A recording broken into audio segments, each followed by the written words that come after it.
Bem-vindos ao IBRAcast, o podcast trazido especialmente a você pelo IBRAC, o Instituto Brasileiro de Estudos de Concorrência, Consumo e Comércio Internacional. Nosso podcast vai explorar os mundos fascinantes e cada vez mais interdisciplinares do antitrust, do direito do consumidor, do comércio internacional e da regulação em sentido estrito.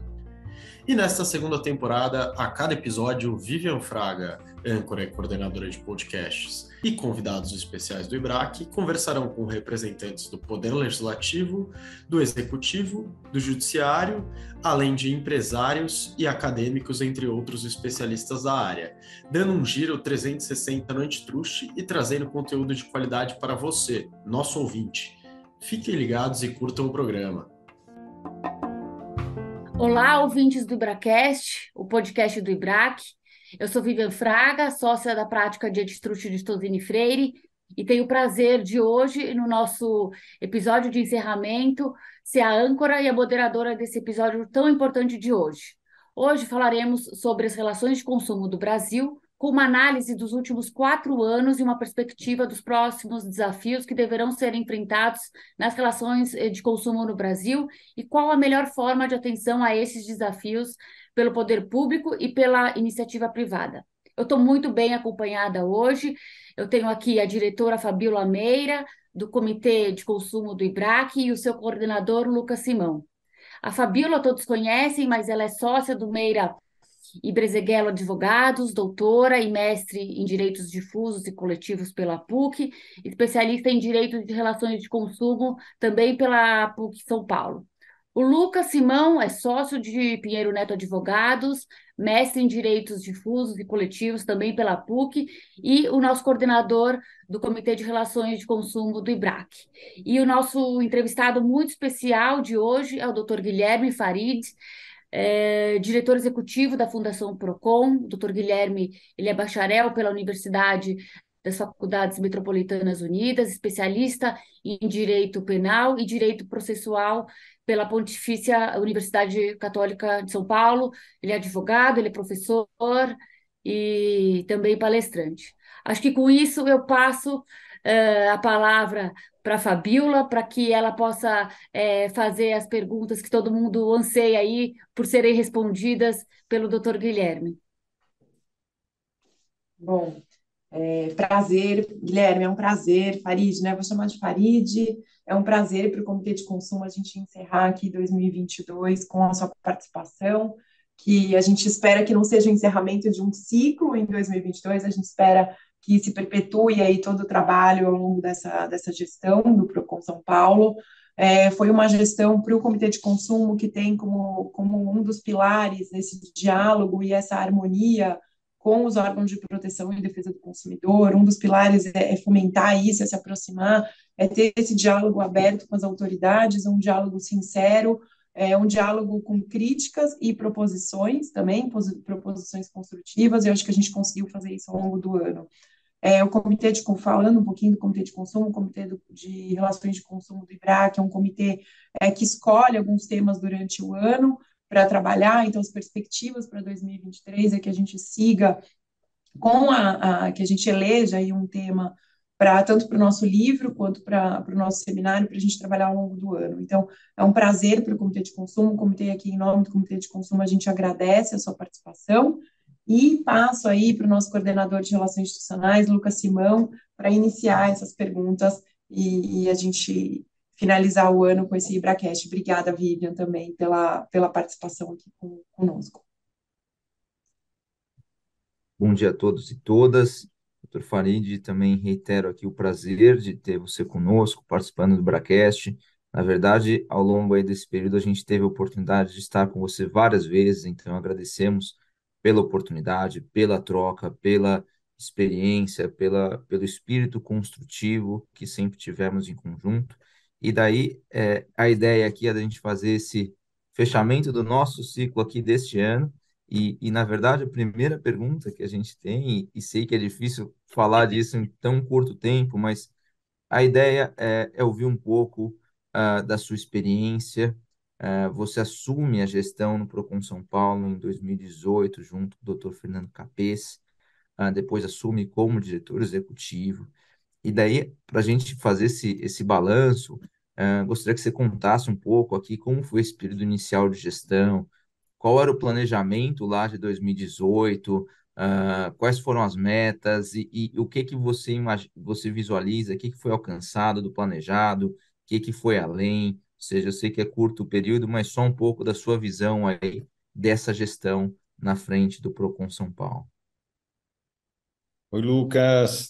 Um bom dia a você, a Fabiola, a Vivian. Gostaria aqui de agradecer o espaço, a oportunidade da gente falar um pouco, trocar um pouco de ideias. Eu sempre parto da premissa, Lucas, que quem ocupa a função pública tem que ter agenda livre para poder compartilhar um pouco da experiência. Considerando o seguinte fator, né? Essa cadeira não é uma cadeira de concurso, né? Não é uma cadeira que, por mais qualificado, por mais que se estude, às vezes não existe essa possibilidade, né, da pessoa ocupar a função. E justamente por isso eu acho que quem ocupa tem o dever de compartilhar a experiência, né? Pelo menos um pouco dessa experiência, porque é assim que todos crescem, é assim que se soma, né, em termos de trabalho, de união, de parceria, de avanço da sociedade. Né? Como uma cadeira pública aqui, a gente também presta serviço para a sociedade. Então, acho que nada mais justo do que ter esta visão clara, né, e aproveitar e compartilhar um pouco da experiência em todos os espaços. Então, digo isso para dizer que é um prazer estar aqui com vocês, contribuindo um pouco, trazendo um pouco dessa experiência ao longo dos anos. Olha, quando a gente chegou aqui, na verdade, a gente chegou aqui em janeiro de 2019, comecinho de janeiro de 2019, né, quando houve a troca da gestão, né, do governador passado, que era o Márcio França, que assumiu ali no período final do Alckmin, quando ele se licenciou para disputar a presidência, e o João Dória sai da prefeitura, vem disputar o governo do Estado, ganha a eleição do governo do Estado, a gente inicia a gestão junto com ele aqui, com o Fernando Capês assumindo a diretoria executiva. Primeiro desafio, quando a gente pensa em PROCON, é a defesa do consumidor, né? Fala, nossa, alguém precisa entender da área da defesa do consumidor para sentar aqui. Eu não era um grande especialista e acho que ainda hoje não sou um grande especialista aí na área de defesa do consumidor, embora eu estude muito, tenha muito conhecimento da área. Mas o maior desafio que a gente enfrenta numa cadeira como essa é gestão. É gestão administrativa, é entender um pouco como é que funciona a máquina pública, o relacionamento com os outros órgãos, entender um pouco de licitação, entender de gastos, de orçamento, do plano plurianual de atividades, balanço de contas de Tribunal de Contas, né, os órgãos de controle. Eu falo que ter um bom conhecimento na defesa do consumidor é 30% do caminho, né? O resto aqui para dentro, né? Justiça do Trabalho, tivemos não sei quantas mediações com a Justiça do Trabalho, movimentos de greve, tivemos que lidar com uma pandemia. Então, eu acho que é estar sempre receptivo a ouvir, né? Quando você ouve muito, a chance de você errar vai diminuindo, né? Tem que ouvir todos os lados. E essa tradição a gente trouxe do parlamento, né? Tanto eu quanto o Capês, que fomos muito tempo da Assembleia Legislativa, e lá, por tradição, se ouve, lá é a casa do povo, né?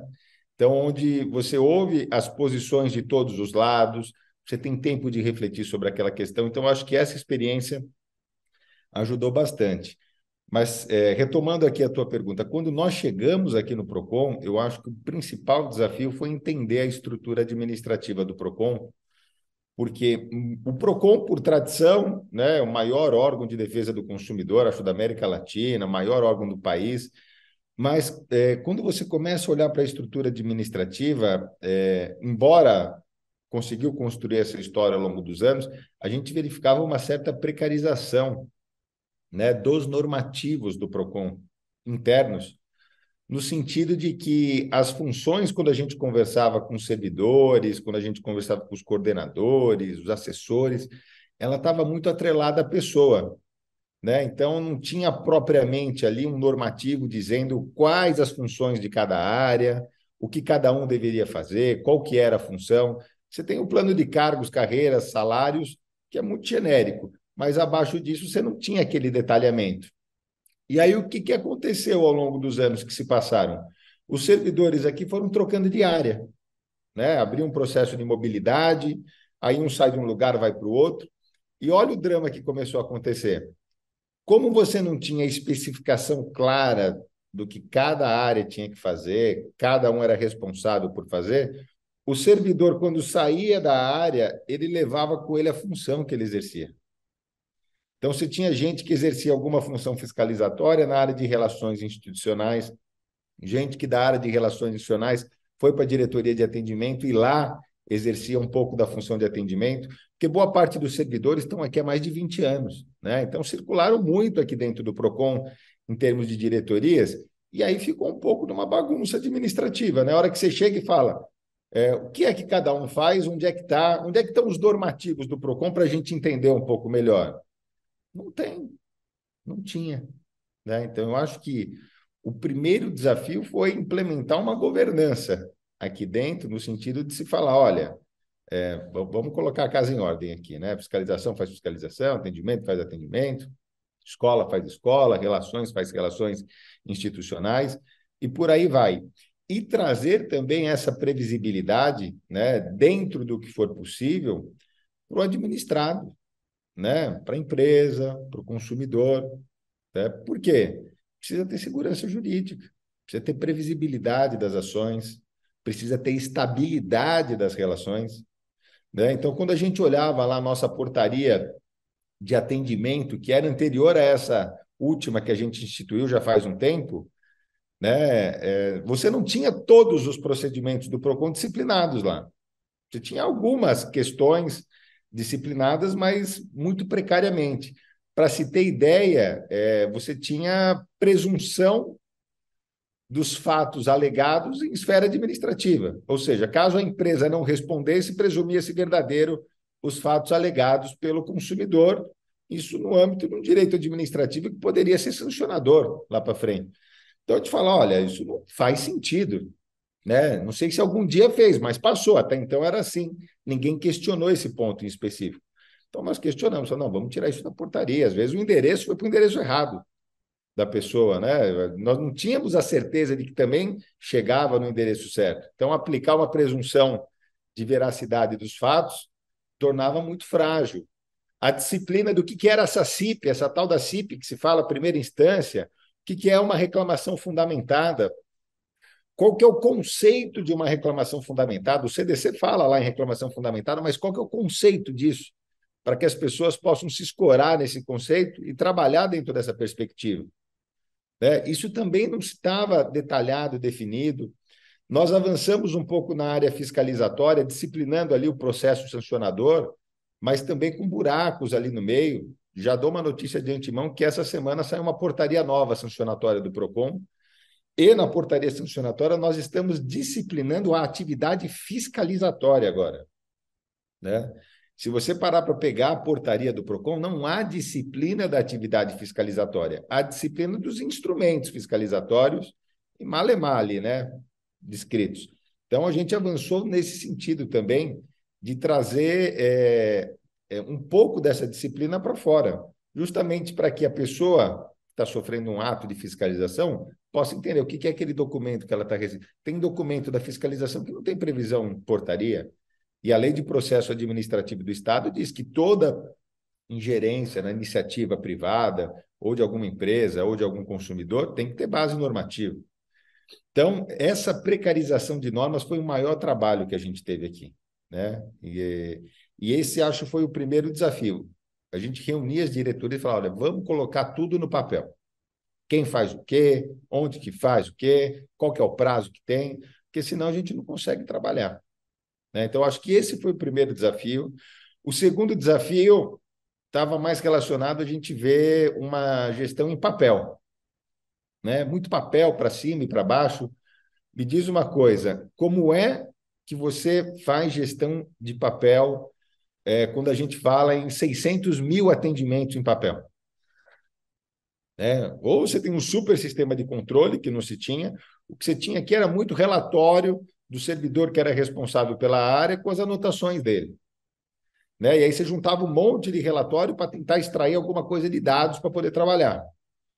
Só que aí você entra, cada servidor usa uma metodologia de trabalho para fazer um relatório, a hora que você compara os relatórios, você não consegue auditar os números, né? Você tinha uma margem grossa ali de números, mas não conseguia auditar isso. E a gente via uma certa limitação da máquina pública também em atender as demandas do consumidor, na medida em que, quando você não tem eficiência para o lado de dentro do balcão, por mais que você abra a porta e facilite os canais de reclamação, a hora que isso vem para o lado de dentro, isso vai se acumulando em termos de volume, em termos de trabalho. Então, o processo de digitalização dos serviços públicos foi um grande desafio enfrentado pela gente, né? E um desafio grande, assim, porque o Procon ele reestruturou todos os seus serviços e todas as suas diretorias de modo digital. Não foi apenas a porta de entrada do consumidor, né? Não foi um eixo apenas, né? A Companhia de Tecnologia do Estado de São Paulo, que chama Prodesp, né, fez uma declaração recente que no Estado de São Paulo o Procon foi o órgão que mais se digitalizou quando a gente olha todas as secretarias, inclusive a Secretaria de Saúde, que passou por uma grande transformação, que a gente foi desde o controle dos contratos administrativos até a reclamação do consumidor. E com isso, hoje, você consegue trazer métricas de atendimento, consegue fazer uma política pública mais baseada em evidência, consegue ter dados mais claros, e a cereja do bolo agora há pouco foi o lançamento do Procon em números, né, que eu acho que a gente também deve falar um pouquinho mais para frente, mas trazer esses dados, trazer essas métricas para que a empresa entenda, para que o consumidor entenda como é que estão os números aqui dentro. Então, a informatização deu um baita de um trabalho para a gente, né? Não sei se vocês já tiveram alguma experiência com desenvolvimento de sistema, mas você tem a parte de levantamento de requisitos, você tem a parte de desenvolvimento, parte de testes, homologação, vai para frente, volta, o que é erro, o que é melhoria corretiva, melhoria evolutiva. Eu fiquei especialista na área aqui, né? Fazer gestão de contratos de TI.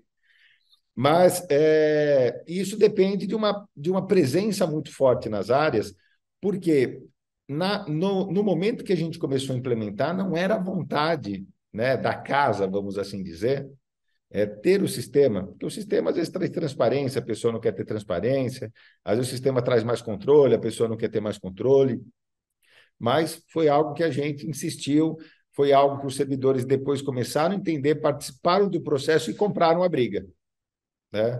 Mas foi uma briga aí, olha, para a gente ter o sistema rodando, a gente começou levantamento de requisitos ali, metade de 2019, conseguimos implementar na área de atendimento em julho de 21, e de julho de 21 para frente, a gente foi implementando em todas as áreas, tendo hoje o Procon 100% da sua rotina administrativa digital, né? Você não tem papel, é só para rascunho aqui dentro, para anotação em reunião, né? E no banheiro, que não pode faltar. Mas eu acho que esses, em síntese, foram os principais desafios, mais relacionados à gestão do que propriamente relacionados à defesa do consumidor. E, claro, depois, né, começar a entender um pouco, dentro desses normativos, aquelas políticas públicas que fazem sentido, que não fazem sentido, que param em pé, ou que não param em pé. Miguel Reale já trazia lá atrás da faculdade, quando a gente olha, fato, valor e norma, né? Parece que foi uma disciplina um pouco abandonada, né? Hoje a gente verifica muitas normas aqui sendo cumpridas que ninguém nunca questionou qual que é o fato que ensejou, qual que é o valor que está ali representado. E é uma discussão que eu tenho muito, já tive com o IBRAC essa discussão, já tive com outras instituições. Toda norma reflete uma política pública definida por quem tem competência para fazer política pública, que é quem tem voto, né? Quem tem voto faz política pública, quem não tem faz controle de legalidade. Então, a gente verifica que algumas mudanças que ainda precisam ser implementadas, elas dependem de uma avaliação daquela política pública e verificar onde ela foi definida, né? Foi na caneta do governador, foi na caneta do presidente da Assembleia e por aí vai. Então, eu acho que esse é um trabalho agora que a gente consegue trazer de um modo mais claro e avançar em termos de governança. O que eu digo num cenário geral, do que a gente encontrou em 19, porque a gente entrega em 21, além dos números que hoje vocês podem consultar na internet, aí, que estão disponíveis no relatório da nossa gestão, a gente fundou, acho, as bases aqui para se pensar em ter uma agência reguladora de consumo. né? Hoje você tem dados, hoje você tem governança, hoje você tem disciplina de normas, né? E com isso agora você pode começar a pensar em construir de 23 para frente uma agenda de trabalhos pautada em evidências, quais são os principais problemas, fazer uma atuação coordenada de todas as diretorias para combater esses problemas. Eu acho que a gente começa daí para frente em 2023, né? Então, quando a gente chegou àquela frase, né, tudo era mato, parecia um pouco disso, né? Eu acho que hoje tem uma casinha ali construída, digital, que funciona bem. Obrigada, Farid. E até dentro de um pouco do que você colocou, não obstante essas anomalias aí procedimentais que a gente sabe que existem, principalmente por conta aí de tantos PROCONs, vocês tentaram colocar aí uma gestão efetiva para organizar os normativos, mas sem prejuízo dessas anomalias, como eu coloquei, procedimentais e não uniformes. O Brasil possui uma legislação elogiada no campo das relações de consumo, no que se refere aí ao direito material, o Código de Defesa do Consumidor completa 30 anos de vigência, a gente sabe que muitas normas ainda não são respeitadas, muito direito material do consumidor ainda não é respeitado, mas a gente tem uma legislação elogiada e copiada, inclusive. Por outro lado, a gente tem constantes discussões voltadas para o aprimoramento do sistema, né, como a gente tem colocado, aprimoramento normativo, aprimoramento procedimental, uniformidade, enfim, inclusive, e aí recentemente tentando aprimorar o sistema nacional, a possibilidade aí quando foi criado o Conselho Nacional de Defesa do Consumidor recentemente. Nessa sua visão aí, dentro de toda essa gestão, de participar também do Conselho, quais as grandes vantagens do atual modelo do Sistema Nacional, o que traz de benefício e também o que pode ser aprimorado, na sua opinião, nesse modelo do Sistema Nacional de Defesa do Consumidor? Que muitos dizem, inclusive, fazendo parênteses, que sequer existe um Sistema Nacional, existe no papel, mas na prática não se teria aí um Sistema Nacional de Defesa do Consumidor.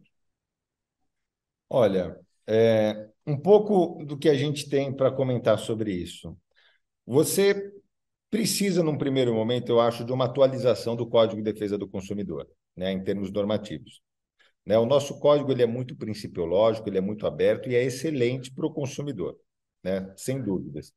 Mas a gente passa a verificar que o código ele teve poucas alterações desde a sua promulgação lá em 90. Né? E 90, 2000, 2020, 21, 22, são 22 anos. É isso, né? 22 anos. 30. 30. Verdade, teve 2010. 32 anos de código. Sou do direito, né? Não sou da conta, então está justificado. Mas 30 anos de Código de Defesa do Consumidor e poucas atualizações a gente teve nesse meio do caminho. E aí a gente começa a verificar que algumas questões poderiam estar melhor disciplinadas no Código de Defesa do Consumidor, até para trazer mais clareza e mais proteção efetiva para o consumidor. Eu vou dar um exemplo para vocês do que eu acho que deveria estar lá no Código. Nota fiscal. Documento fiscal é uma garantia para o consumidor, não é? Documento fiscal. Tem a nota fiscal do produto. Ela é uma certidão quase de origem, de procedência, né? Presume boa-fé do consumidor que comprou com nota fiscal e por aí vai. Começa a contar a partir da nota fiscal, prazo de garantia e tudo mais.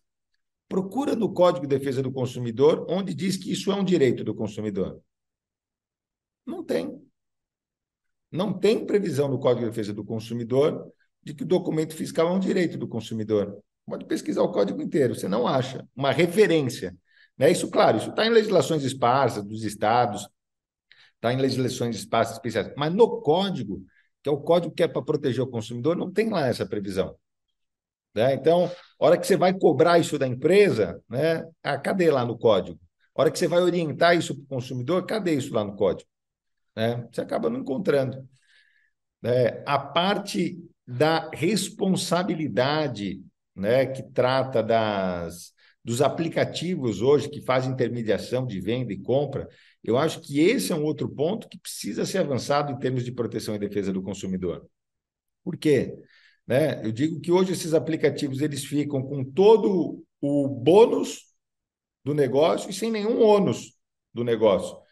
porque na hora de ter a sua responsabilidade declarada, se caminha lá para o Marco Civil da internet, dizendo que são meros provedores de conteúdo, e lá não se tem. Quando o Marco Civil da internet, na minha avaliação, ele protege direitos da personalidade, não protege direitos econômicos. Né? A questão de direitos econômicos tem que ser refletida ali no direito do consumidor, das relações com o consumidor, tem que estar lá a previsão. E aí você tem hoje uma interpretação, inclusive, do STJ acolhendo essa tese e dizendo que se aplica o Marco Civil da internet a esses aplicativos, afastando o Código de Defesa do Consumidor. Então, pego, por exemplo, um aplicativo de entrega de alimentos, né? E aí que entregou um alimento estragado. E esse alimento estragado causou mal para o consumidor foi parar no hospital. Né? De quem que é a responsabilidade?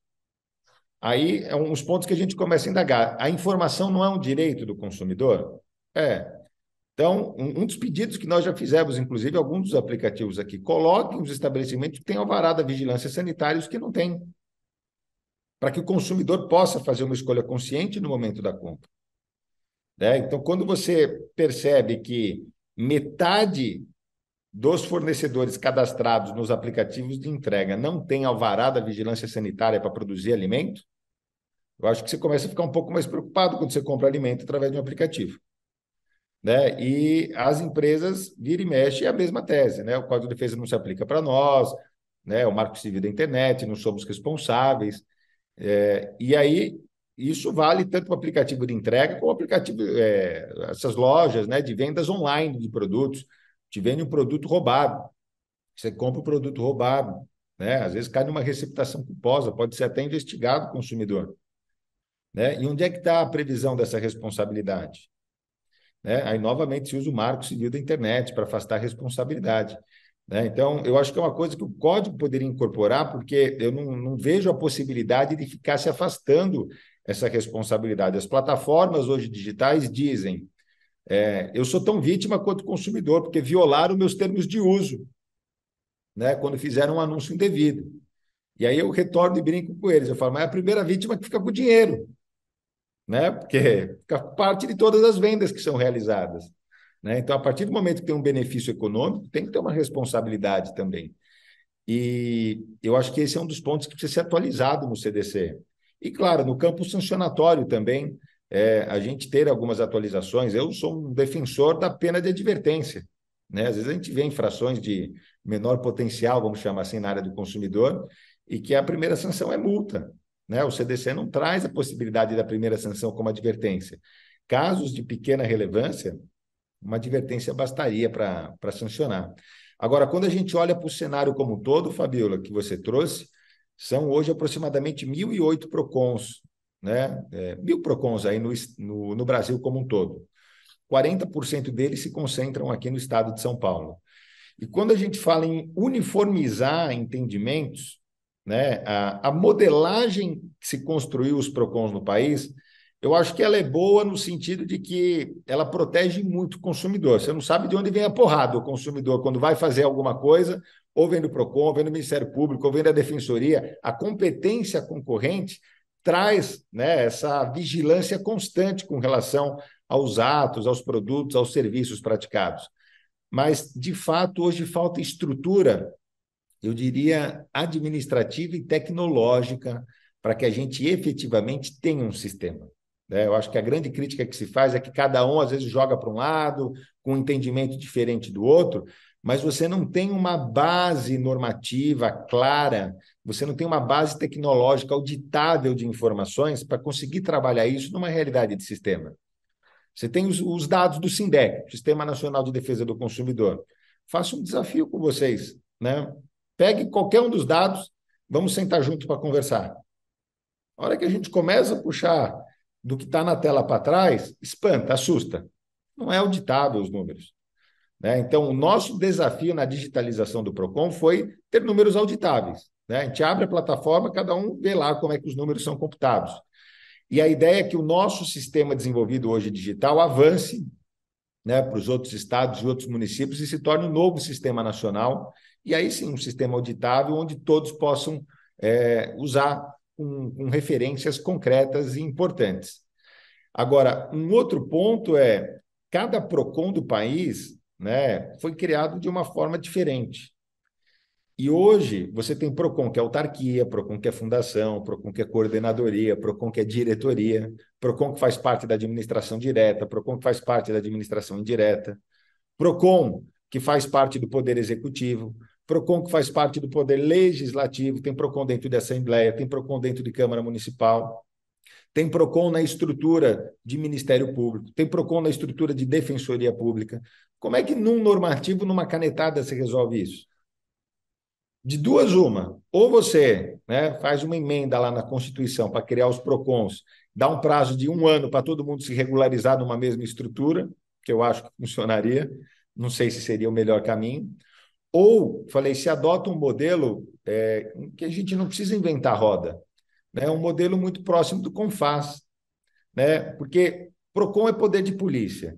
E poder de polícia, em tese, cada estado, município e a própria União tem competência para se auto-organizar dentro do princípio federativo que a gente vive.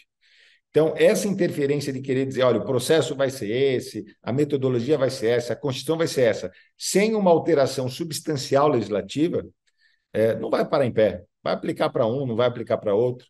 Né? Quando você pensa fazer isso através de uma lei ordinária, alterando o CDC, você desconsidera, por exemplo, o PROCON, que está dentro do Ministério Público e da Defensoria, que precisariam ser regulados por lei complementar. Né? Então, a minha ideia para essa solução foi a criação de um conselho de PROCONs, né? A exemplo do que tem o CONFAS, e neste conselho de PROCONs você fazer as deliberações, e aí por questão de democracia, né? Seguir o entendimento da maioria. Todos se comprometem a seguir o mesmo entendimento, e os entendimentos serão decididos pela maioria. Né? Eu acho que seria uma espécie de... Eu criei um título que eu até comentei aqui com o secretário nacional, que eram súmulas vinculantes por adesão. Né? Você faz um entendimento e veicula para os PROCONs, verifica quem tem adesão. A partir do momento que você tiver uma quantidade razoável de adesão, ela se torna vinculante até para o próprio Poder Judiciário ter isso como guia na hora da análise dos casos. Mas a criação de um conselho de PROCONs para discutir essa questão. Né? O Conselho Nacional, como posto, né, ele é muito plural, o que é muito importante, mas quando a gente tende a avançar nas discussões relacionadas, por exemplo, ao poder de polícia do PROCON, é um grande vazio, sabe? As pessoas precisam aprender o tema para depois conseguir ter maturidade do tema e para depois conseguir avançar na discussão do tema. Então, eu acho que esse é um cenário geral aqui para a gente entender dessa perspectiva, Fabiola. Obrigado, Farid, muito, muito interessante e a gente já vai se aproximando aqui para o final, porque a gente é muito interessante, ou seja, tem muito tema para a gente abordar. Eu queria fazer juntar duas perguntas em uma aqui, né? Primeiro que a sua gestão acabou enfrentando um dos maiores desafios da história moderna, que foi a Covid-19. Então, que você contasse um pouquinho aqui como é que foi a atuação para garantir esse equilíbrio nas relações de consumo e que você tratasse também um pouquinho aqui da sua visão de quais são os próximos desafios, como que as relações de consumo vão se desenvolver, qual o futuro das relações de consumo, Farid, por favor. Olha, Lucas, um dos pontos principais para a gente ter como guia no momento da pandemia é um dos princípios que está lá no Código de Defesa do Consumidor, que é harmonizar as relações de consumo, voltado, né, para a proteção da ordem econômica, voltado para a proteção do desenvolvimento econômico, fundado sempre na boa-fé objetiva. Então, um dos maiores desafios enfrentados na pandemia foi ela afetou todas as relações de consumo, porque ninguém podia sair de casa para executar um serviço ou para buscar um produto que comprou. As lojas foram obrigadas a fechar, né? Não podiam também dar ao consumidor a possibilidade de compra, de venda, de aquisição de produtos e serviços, né? Os prazos de garantia, todos afetados, os prazos de pagamentos. Então, foi principalmente aquele período inicial ali, entre março de 20 e junho de 20, né? Um período de muito agravamento, né? Quando você tem impossibilidade física até da realização das suas atividades. Então, o desafio foi ter um olhar para a defesa do consumidor, mas não se despreocupar da ordem econômica. Por quê? Havia uma grande, e houve, né, uma grande quebra de vários setores e várias empresas, mas se você não tivesse uma atuação cautelosa nesse momento, você poderia estimular, potencializar muito mais os efeitos ocasionados. E um discurso que a gente sempre manteve aqui foi: a gente tem que agir com base no bom senso. É aquele princípio que está em todo lugar, mas não está escrito em lugar nenhum, né? Bom senso, razoabilidade. Por quê? E a gente falava aos consumidores, né? A gente falou na imprensa muito isso também. Consumidor, por exemplo, o primeiro setor que foi afetado foi o setor aéreo, né? Fechamento de fronteiras. Ninguém mais voa. E aí todo mundo pedindo dinheiro de volta. A gente falava, olha, se as empresas devolverem todo o dinheiro de imediato para o consumidor, a empresa quebra, fecha. Quando passar a pandemia, não vai ter mais companhia aérea. Então, alertar o consumidor do seguinte: olha, peça na medida do possível crédito para você usar lá na frente. Por quê? Quando acabar a pandemia, você vai querer continuar viajando. E se você não abrir mão nesse momento de parte do seu direito, né, e a parte do direito que nós entendíamos era receber imediatamente o valor, receba esse valor mais para frente, de modo parcelado. Quando acabar a pandemia, você não vai ter mais empresa aérea para viajar. Né? E isso igualmente para os outros setores, setor de eventos, setor de turismo, né? Foi uma questão muito complicada. E a gente lançou uma nota técnica aqui no Procon buscando justamente esta razoabilidade, dizendo que era direito do consumidor uma negociação, não atrelada ao resultado, né? A negociação podia ser frutífera ou infrutífera, mas era direito do consumidor e era um dever do fornecedor sentarem na mesa para conversar. Porque se não houvesse conversa, aí a gente tem que arbitrar aqui em termos de relação de consumo como órgão fiscalizador. Né? Então, quando a parte senta para conversar, elas conseguiram chegar no bom termo. E foi assim que a gente arbitrou boa parte dos problemas que nós tivemos de relação de consumo durante esse período. Uma outra questão que nós avançamos aqui foi na questão do aumento abusivo de preços. Né? Nós tivemos disparadas de preços aí de álcool gel, produtos saneantes de um modo geral, máscaras. Depois a gente entrou na alta de preço dos alimentos que compõem a cesta básica. Depois nós tivemos alta de preço dos botijões de gás, né? Esse até deu um estresse um pouco maior aqui dentro. Depois nós tivemos alta de preços de medicamentos, alta de preços de testes de Covid e por aí vai. E dos planos de saúde também. E aí, como é que você equilibra, né, nesse momento de pandemia, essa questão de preço? A gente vive num país que não tem tabelamento de preço, não há controle de preço. Né? Como é que a gente compatibiliza, por exemplo, uma norma que está lá no Código de Defesa do Consumidor, eu acho que é o 39.8, se não me falha a memória, está lá, aumentar injustificadamente os preços, constitui uma prática abusiva. Então, o que a gente passou a exigir foi razoabilidade, porque, de fato, a gente viu muita especulação. E a especulação, no momento de escassez de produto, ela, de fato, eu acho que pode caracterizar uma medida abusiva. Então, em situações excepcionais, ações excepcionais. Né? A gente chegou a ver, por exemplo, em alguns supermercados, arroz de 5 quilos sendo vendido a 140, 150 reais. O que justifica, né? No momento de escassez, você vender um saco de arroz a 150, 160 reais, saco de feijão a 90 reais. Então, essas situações eram puramente especulação. Era quem estava se aproveitando da oportunidade, né, para obter uma margem de lucro completamente injustificada. Então, eu acho que nesse ponto a atuação ela foi bem-vinda e o judiciário hoje tem validado essa atuação, mostrando um efetivo controle de legalidade para esses casos em que houve um aumento desproporcional de preço, né, desatrelado a um aumento de custo. Porque outro cenário foi setores que tiveram aumento de custo e repassaram esse custo para o consumidor. É aí justo, né, razoável, não se exige que ninguém faça filantropia. Mas foi um momento desafiador. Nós participamos de uma comissão lá no Conselho Nacional, fui relator dela sobre preços abusivos, né? Fizemos um estudo junto com o CAD, junto com outros órgãos. Isso depois se transformou numa cartilha que a Senacom lançou sobre preços abusivos, né? Mas fomos nós que escrevemos lá durante a comissão, nossa, mais ou menos um desenho ali do que seria abusivo ou não e do contexto que seria analisado. Então, acho que esses foram os maiores desafios. Ter razoabilidade, enfrentar essa questão do abuso de preço e olhando em termos de desafio e perspectiva para o futuro, eu acho que a gente precisa ter mais participação da sociedade civil nos órgãos de controle, né? Principalmente no PROCON, né? Quando a gente está aqui no nosso âmbito de defesa do consumidor. Porque, por exemplo, vocês que estão aí do outro lado do balcão têm muitas ideias, né, de aperfeiçoamento do sistema. Essas ideias têm que ser trazidas para o PROCON, né? Eu sempre trago como exemplo, nós criamos de forma pioneira, não sei se no Brasil, mas no Sistema Nacional de Defesa do Consumidor, as súmulas administrativas vinculantes, que vinculam tanto a Fundação PROCON quanto os 400 PROCONs municipais conveniados a nós em termos de entendimento, né? Nós não tivemos nenhuma provocação da sociedade civil com relação à definição de nenhum tema em súmula vinculante administrativa, né? Hoje, um instrumento que está posto numa portaria do PROCON. Então, a reavaliação de políticas públicas, né, é importante.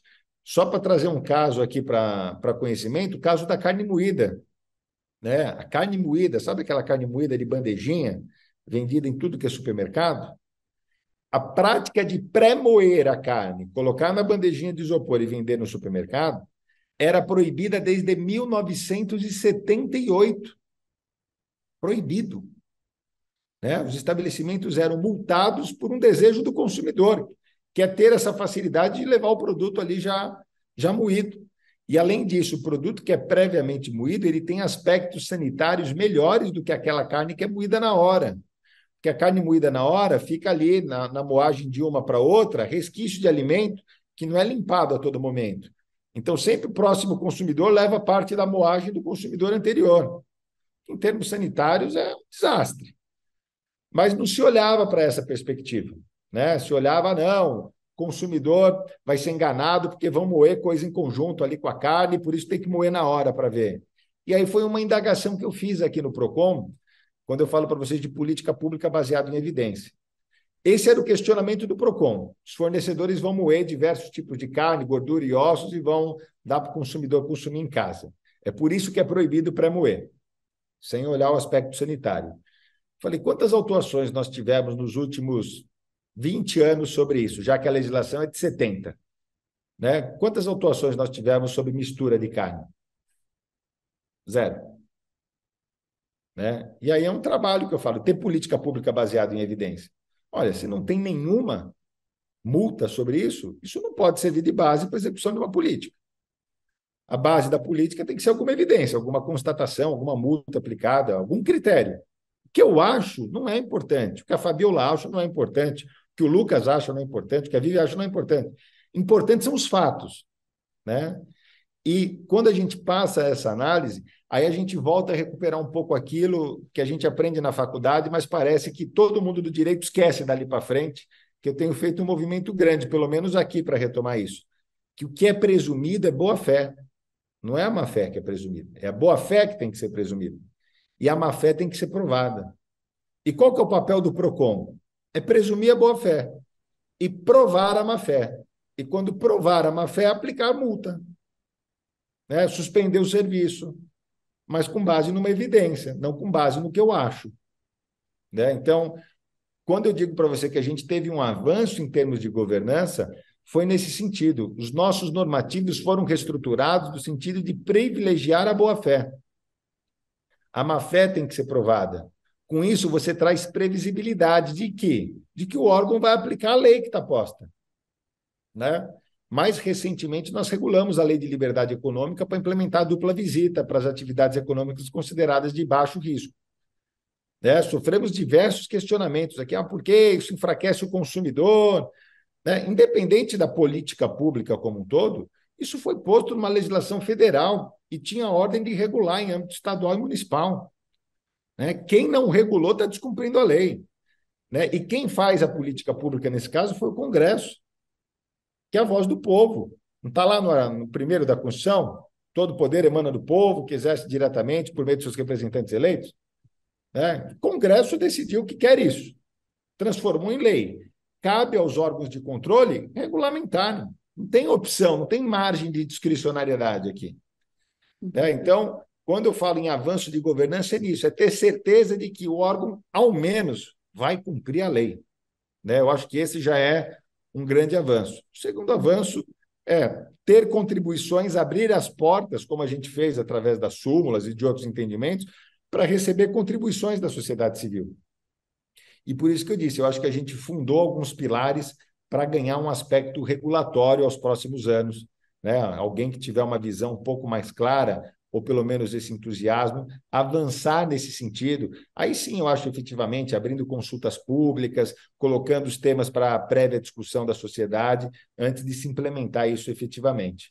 Eu acho que eu vejo esse como um próximo passo que precisa ser dado num estado como o estado de São Paulo, que é um estado de vanguarda, é um estado mais desenvolvido desse país, claro, tem os seus problemas, mas, né, ainda assim é considerado o melhor estado para se morar do nosso país.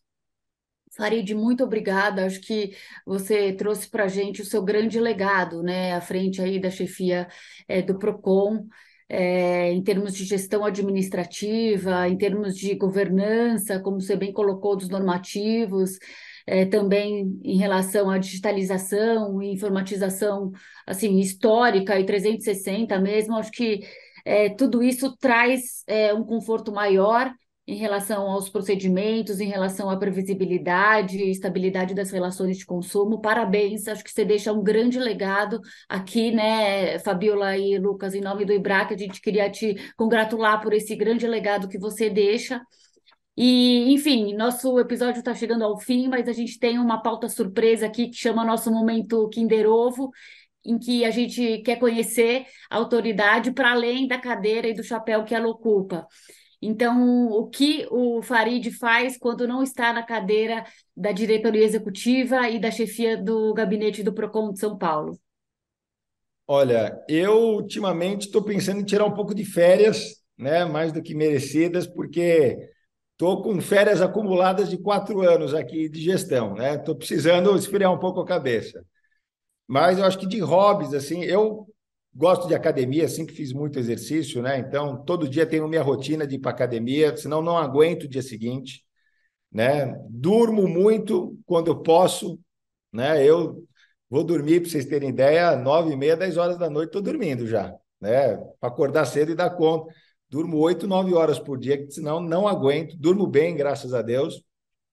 Mas de hobby eu tenho cozinhar, adoro cozinhar, né? Então, meu Instagram, vira e mexe, eu posto algumas coisas lá que eu faço, comida japonesa, né? Faz comida italiana, comida árabe da minha descendência. Então, cozinhar para mim é um momento que eu distraio a cabeça, assim, né? Nem sempre acerto todas, né? As que eu não acerto, eu não posto, né? Não divulgo. Mas adoro. Cozinhar, eu acho que é um hobby interessante.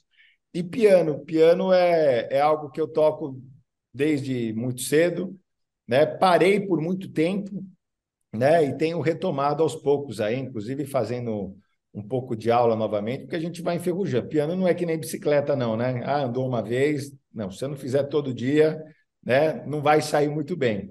Mas é algo que eu preciso me esforçar um pouco. E é bom porque mantém uma coordenação, te ajuda, né, a exercitar a cabeça em termos de coordenação, né? Não sei se já repararam, mas tem muita tecla lá para apertar, né? E tem um desafio ali logístico de fazer a música fluir bem e tocar bem. Então, eu acho que essas duas coisas aí, quem é mais próximo de mim sabe, né? A cozinha e o piano são duas paixões aí. Muito obrigada, Guilherme Farid, por essa participação. Agora eu passo para a Fabiola e para o Lucas para eles fazerem o encerramento do programa. Obrigada novamente, Farid. Inclusive, já pedi várias receitas lá pelo Instagram, né? Você está me devendo as receitas.